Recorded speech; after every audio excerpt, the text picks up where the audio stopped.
उद्धव देख रहे हैं। श्री राधा रानी उद्धव से चर्चा करते हुए मूर्छित हो गई हैं। सब सखियां पंखा करने लगी थी, कोई जल का छींटा दे रही थी। श्रम बिंदु उस गौर अंग से निकल रहे थे।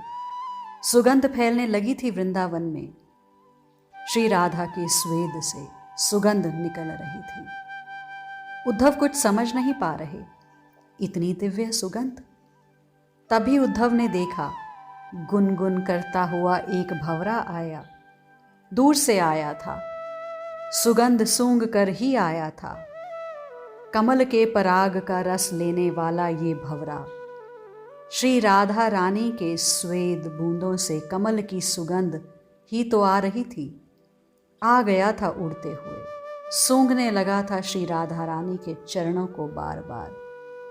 उस भंवरे के स्पर्श से श्री राधा की मूर्छा टूटी थी।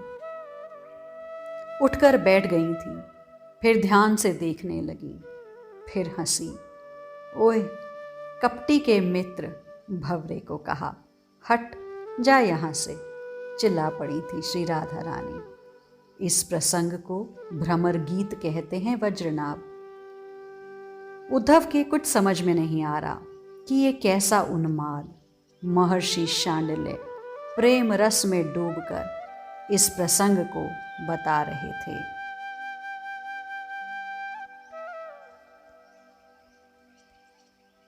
जा रे भंवर जा,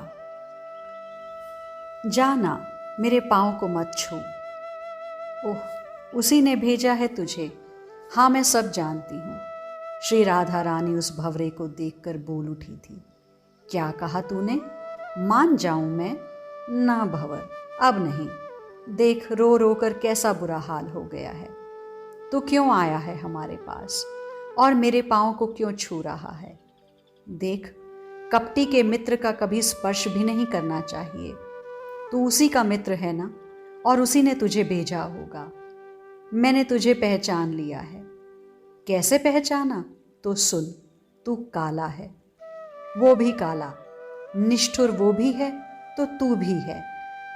जिन फूलों में तू बैठता है, रस को चूस कर उसे छोड़ देता है। क्यों रे, कभी तेरे मन में बात आई थी कि उन फूलों पर क्या बीतती होगी? ऐसा ही तेरा मित्र है। हम सबसे प्रेम किया, प्रेम का बढ़िया नाटक किया, हमारे जीवन के सुख शांति के रस को चूस कर चला गया। अब उसे हमारी कोई परवाह भी नहीं है। हम सब जानती हैं तुम लोग मिले हुए हो। हट जा भंवरे। उद्धव जी खड़े हैं, सुन रहे हैं, इस प्रेम की उच्च स्थिति का दर्शन कर रहे हैं, चकित हैं। श्री राधा रानी बातें कर रही थी उस भंवर से। श्री राधा का बात करना ही महाकाव्य बनकर प्रकट हो रहा था। अद्भुत, अति अद्भुत। श्री राधा रानी के चरणों से सुगंध निकल रही थी। लाल लाल नख दिखाई दे रहे थे। उनकी ओर ही घूम रहा था वो भंवर। ध्येय यही चरण तो हैं। ध्यान करने के लिए इन चरणों के अलावा और है क्या? स्वयं पूर्ण ब्रह्म श्री कृष्ण भी तो इन्हीं चरणों का ध्यान करते हैं। भंवरा मान नहीं रहा, बार बार श्री राधा रानी के चरणों की मधुरता, सौंदर्यता, सुगंध को वो पीना चाहता है। पर हट हट, श्री राधा रानी मुंह फेर लेती हैं। पर यह भंवरा तो मानता ही नहीं है। नहीं मानेगी ये राधा, कह देना अपने मधुसूदन से। और हाँ, अब मैं कुछ कुछ समझ रही हूँ। कहीं तुझे मथुरा की नारियों ने तो नहीं भेजा? हाँ, नागरियों ने ही तो तुझे भेजा है, और यह कहकर भेजा होगा कि जा, श्री राधा के पाँव के रस को चूस कर उस पाँव को ही बेकार करके आ जा। वो राधा कहीं चल ना सके। हाँ, वो राधा अपने पाँवों से चलकर कभी हमारे मथुरा में आ सकती है, और वो अगर मथुरा में आ गई ना, फिर तो हमारे श्याम सुंदर उसी के हो जाएंगे। इसलिए इस भंवरे को यहाँ भेजा है। उन नागरियों ने कहा होगा पाँव के रस को ही चूस लेना। हट भंवर, जा यहाँ से।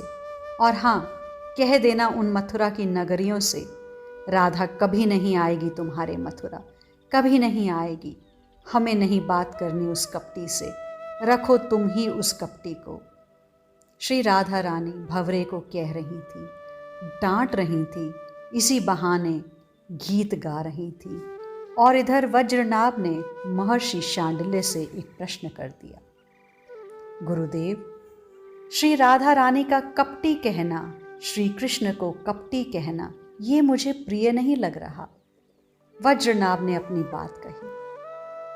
गंभीरता के साथ ही महर्षि शांडिल्य बोले थे, क्यों ना कहे कृष्ण को कपटी। महर्षि स्वाभाविक श्री राधा का ही पक्ष लेते हैं। मैं आऊंगा लौट कर राधे, कितनी बार कहा था, फिर क्यों नहीं आए।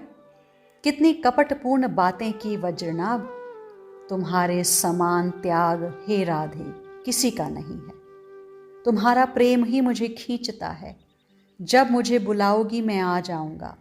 ये बात कितनी बार कही थी, क्या ये बात सच थी?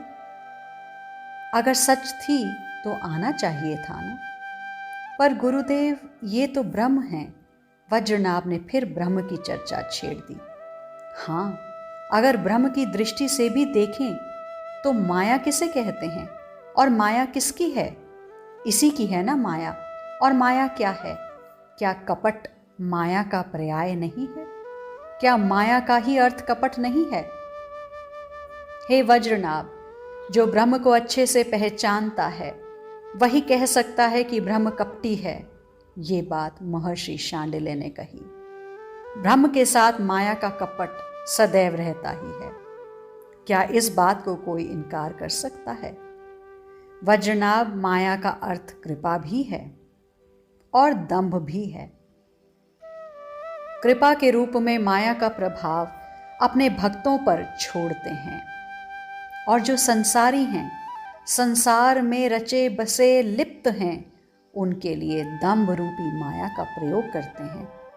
पर माया का अर्थ होता ही कपट है। क्या गलत कह रही हैं हमारी स्वामिनी श्री राधा रानी, कृष्ण कपटी हैं। वज्रनाभ अब समझे थे, जो ज्यादा ही करीबी होते हैं ना, वो प्रेम से कुछ भी कह देते हैं। जब अपनापन इतना अधिक हो जाए, अति अपनत्व के कारण कहते हैं, अति आत्मीयता के कारण ये सब कहते हैं। प्रेम का प्रवाह तेज है, इसलिए श्री राधा रानी ये सब कह रही हैं। पर नहीं, मैं तो परम पवित्र हूँ। कोई अन्न का आहार लेता है, कोई फलों का आहार लेता है, पर मैं तो इतना पवित्र हूँ कि रस का मात्र आहार लेता हूँ। भंवरे ने मानो श्री राधा से कहा। हंसी श्री राधा रानी, तू कितना पवित्र है हम सब जानती हैं। मुझे सुना रहे हो कि मैं रस भोगी हूँ, रस का ही आहार लेता हूँ। अरे जा, तेरी शक्ल सूरत ही बता रही है कि तू कितना पवित्र है। शक्ल सूरत में क्या हो गया? मानो भंवरा अपने आप को पास के जलाशय में देखने लगा था। तेरी इस मूछ में कुमकुम कैसे लगा, बता? श्री राधा रानी ने पूछा। उद्धव देख रहे हैं। भंवरा कुछ नहीं बोला, चुप हो गया। देख तो कैसा कुमकुम लगा के चल रहा है तू। वनमाला धारण करता है ना तेरा मित्र, वो कपटी कृष्ण, तो उन वनमाला को मथुरा की नागरी ने मिलकर अपने वक्ष से रौंद दिया होगा, तो वक्ष का कुमकुम वनमाला में लग गया। अब तू उस वनमाला में बैठकर सीधे यहाँ आ गया है। हंसी श्री राधा रानी, कम से कम इतना तो ख्याल रखा होता कि मुख में लगे कुमकुम को मिटाकर अपने मित्र की प्रतिष्ठा को बनाना चाहिए था। या हे भंवरे, कहीं हमें ही चिढ़ाने के लिए उन मथुरा की नागरियों ने तुझे ऐसे ही तो नहीं भेज दिया? हट हट, अब तो हमें तेरा मुख देखना ही नहीं है। जा रे भंवर जा। श्री राधा के इतना कहने से भंवरा उड़कर चला गया था।